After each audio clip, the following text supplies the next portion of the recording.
반갑습니다. 여러분의 전기메이트 송건웅입니다. 자, 제호공학입니다. 제호공학 오리엔테이션에 오신 여러분을 진심으로 환영합니다. 이 OT에 오셨다라는 것은 이 회로 이론 쭉 수강하고 오셨다라고 제가 생각을 해도 괜찮겠죠? 여러분 괜찮겠죠? 네, 계속 가보겠습니다. 자, 제어공학 어떤 것을 배우는 학문일까요? 제어 느낌이 어떠세요? 뭔가 제어를 한 문장으로 쭉 설명을 하려고 그러면 막상 어떻게 해야 될지 모르겠어요. 그렇죠. 제어는요, 전 이렇게 생각합니다. 어떤 제어 대상이 있을 거 아니에요? 그 대상을 제어 장치를 통해서 조작하는 것을 제어한다 라고 정의를 내리고 싶어요. 그거에 대해서 다루는 내용이 이제 제어공학이 되는 것이고요. 그래서 이 제어공학 오리엔테이션 들어가 볼 텐데, 여러분 제어라고 하는 게 좀 느낌이 어때요? 좀 무겁게 느껴지고, 야, 제어 좀 거북하다, 뭐 어려워 보인다. 맞습니다. 제어공학은요 굉장히 어려운 과목이에요. 어렵습니다. 그 이론, 제어공학의 이론을 파고 들어가면 또 파고 들어가야 돼요. 이제 다 왔다. 또 파고 들어가야 돼요. 그 끝을 알 수가 없습니다. 그만큼 제어공학의 이론은 상당히 심도 있고 깊습니다. 어떡하지? 제어공학 굉장히 어려운데 어떡하지? 여러분 어떡하죠? 어려운 과목 맞다 그랬죠. 그러나 어렵지만 우리는 충분히 해낼 수 있습니다. 왜? 그 이론은 사실 우리가 그렇게 파고 팔 영역은 아니에요.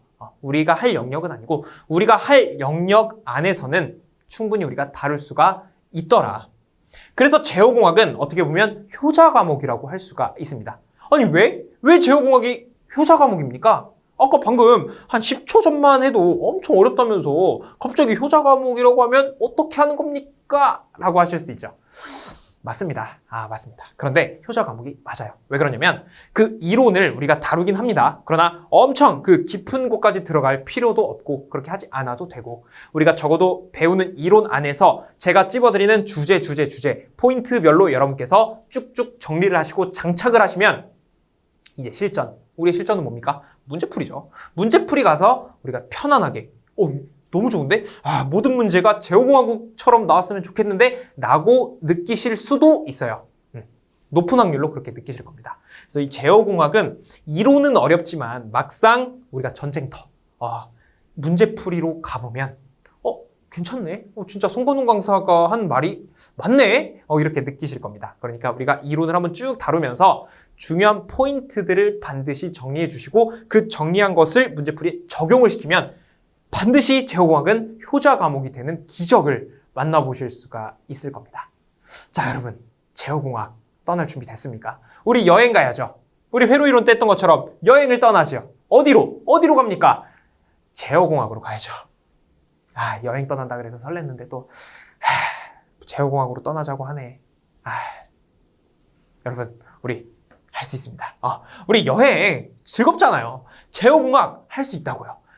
어떻게 할 수 있냐? 우리 한 팀이잖아요. 우리 원팀. 여러분, 우리 하나의 팀, 원팀.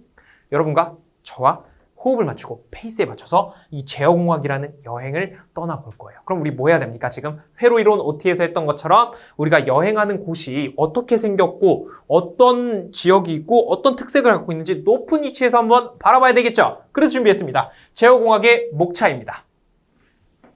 1장부터 8장까지 준비가 되어 있고요. 1장에서는 자동 제어계의 개요. 제어. 자동 제어가 이런 분류를 할 수 있구나. 이거에 대해서 좀 이야기를 나눌 거고, 두 번째, 블록 선도와 신호 흐름 선도. 어떤 제어의 흐름을, 그 신호의 흐름을 블록처럼, 어떤 돌멩이, 여러분 우리 돌 같은 걸 블록이라 하잖아요. 그런 걸로 나타냈다 하여 블록 선도, 혹은 어떤 신호선, 신호 흐름 선도로 나타냈다 하여 신호 흐름 선도. 그걸 통해서 신호가 어떻게 전달되는지 해석을 해볼 거고, 세 번째, 자동 제어계의 어떤 시간이 변함에 따라서 어떻게 해석할지. 자, 네 번째, 주파수가 변함에 따라서 어떻게 해석이 되는지. 다섯 번째, 그 제어계가 안정이 되려면 어떻게 해야 되는지. 그러니까 제어계가 예를 들어 제가 이렇게 미니카를 조정하고 있어요. 근데 미니카가 내가 한 시속 20km를 줬는데 갑자기가 30, 40 빵빵빵 뛰어버리면 안 되잖아요. 그래서 그 제어계가 얼마나 안정하게 구성을 하려면 어떻게 해야 되는지, 그거에 대해 이야기를 나눠볼 거고, 근궤적. 어떤 주파수가 변함에 따라서 궤적을 그립니다. 그 궤적이 어떻게 변화되는지, 상태 공간법, 어떤 이제 행렬이 좀 도입이 돼요. 그런 것들에 대해서 쭉 다뤄볼 거고, 이 포인트에서도 제가 주제 포인트를 짚어드릴 겁니다.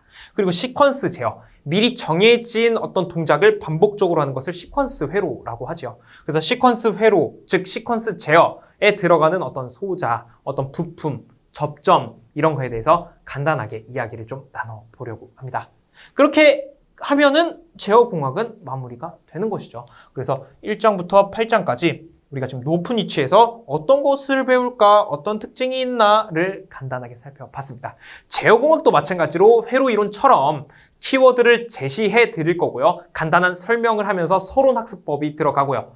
그에 따른 본론학습법, 구체적으로 쭉쭉 파내는 거죠. 포인트를 짚어내고 마지막 결론으로 와서 포인트들을 다시 한번 여러분께 찝어드리면서 첫 번째, 두 번째, 세 번째, 즉 3단 구성의 학습을 제어공학 역시 구성을 했습니다. 그래서 여러분은 한 강의를 보더라도 3번의 학습을 한 효과를 제가 만들어 드리겠습니다. 그래서 역시 제어공학에서도 혼자 막 앞서가지 않을 거고요. 여러분들과 한 걸음 한 걸음 호흡에 맞춰서 우리 페이스에 맞게 늘 그래왔던 것처럼 계속 가보려고 합니다. 여러분 준비되셨나요? 자, 그러면 제가 여러분들께 항상 응원의 메시지 드리는 문장 한번 보고 떠나봐야 되겠죠.